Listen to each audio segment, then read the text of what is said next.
예, 부총리님. 예, 예, 지난번에도 말씀을 드렸는데요. 지금 고금리 여파, 그다음에 전세 사기 이런 걸로 월세, 전세에서 월세로 빠르게 이동하고 있습니다. 그래서 보니까 2019년도 대비 월세 비중이 40에서 최근에 9월로 보면 55%까지 이렇게 상승하고 있습니다. 이 월세 세액 공제는 대표적인 무주택 서민에 대한 공제인데 지금 2023년도 월세 세액 공제 충족 요건을 보면 무주택 세대주에다가 5,500만 원 이하자는 17%, 7천만 원까지는 15%하고 주택 시가는 4억 이하, 국민주택 규모 이하이면서 연간 한도는 750으로 돼 있지 않습니까? 네, 그런데 이 현실을 제대로 반영하지 못하고 있다 이렇게 생각합니다. 그래서 서울 같은 경우는 평균 매매가가 8억을 넘고 있습니다. 그리고 월세 가격도 점점 올라가서 2019년도에 64만 원이었던 게 현재 전국적으로 보면 74만 원까지 오르고 있고 서울의 경우에는 100만 원이 넘고 있습니다. 2020년도 인구주택 총조사 결과를 보면 월세 가구가 490만 가구고 우리나라 전체 가구가 2,100만 가구 정도로 보면 23.4%가 월세를 살고 있는 것입니다.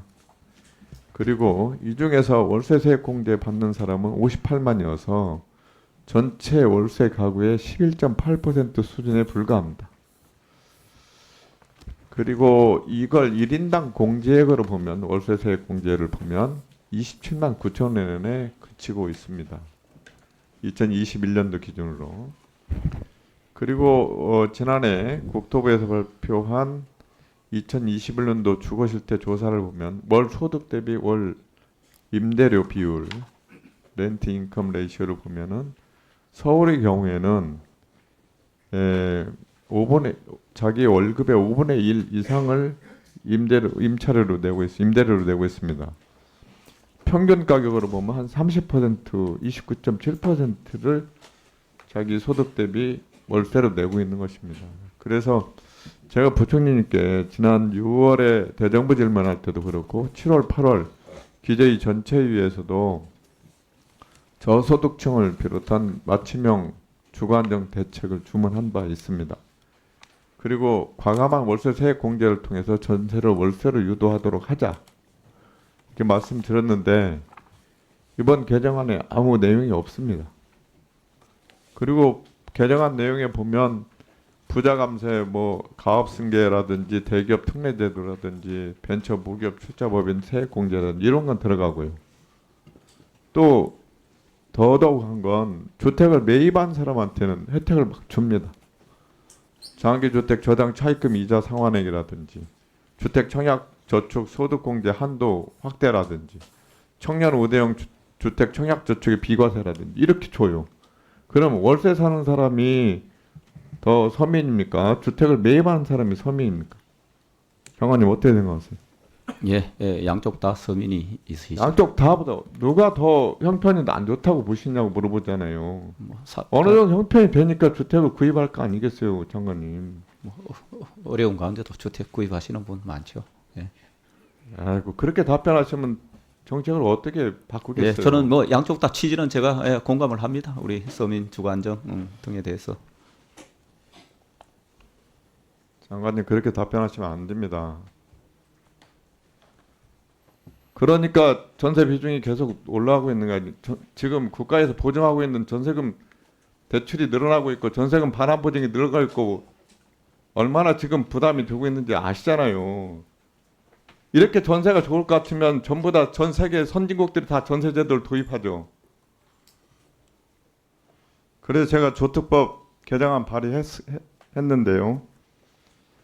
지금 5,500, 7,000을 8,000에 1억으로 하고요. 주택 시가도 9억 이하로 하고 연간 한도도 1,200만 원 이렇게 바꿔놨습니다. 그래서 정부도 적극적으로 검토해 주시기를 부탁을 드리겠습니다.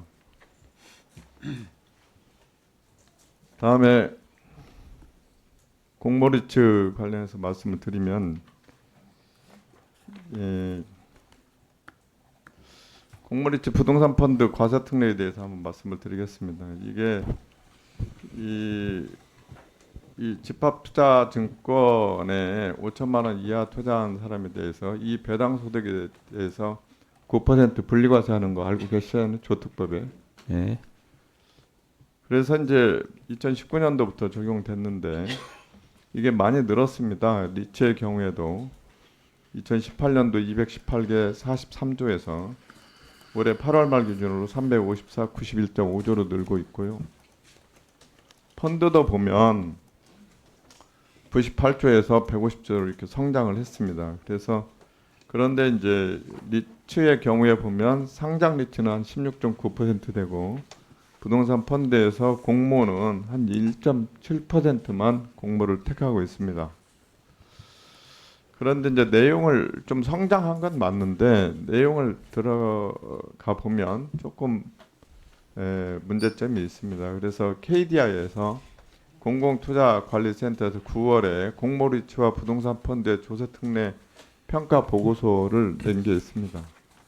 여기에 보면 여기에 정부 개입의 적정성 측면에서 문제를 가지고 있고 정책 수단의 적절성 측면에서도 부동산 간접 투자 기구의 집합투자증권에 대한 투자자 중에서 본 특례 이용도가 낮습니다. 실제로 대형증권사 공모투자 고객 15만 명 중에서 이 특례 이용한 사람이 2,000명 정도에 불과하고 연간 한 9억 원 정도의 감면 혜택을 보고 있습니다.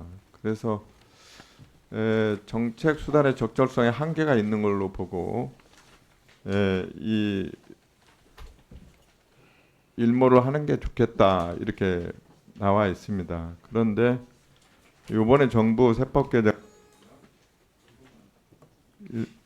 개정안을 보면 3년 연장으로 이렇게 세법 개정안이 나와 있습니다. 그래서 아니 KDI 공공투자관리센터도 일몰이 타당하다고 그러는데 3년 연장한 이유가 뭔지 여쭙고 싶고요.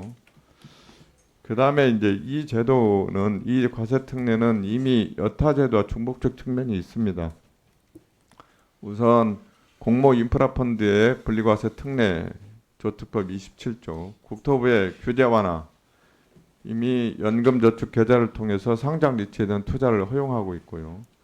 이미 ISA 개인종합자산관리계좌나 연금저축 계좌에 리츠를 편입할 수 있게 이렇게 비슷하게 중복주에게 혜택을 주고 있기 때문에 이건 일몰시켜도 괜찮지 않나 이렇게 생각하는데 장관님 생각을 한번 말씀해 주십시오.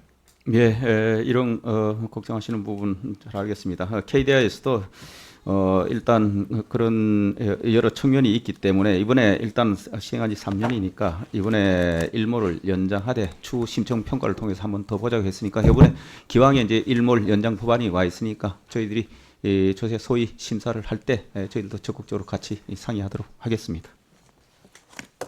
예, 수고하셨습니다.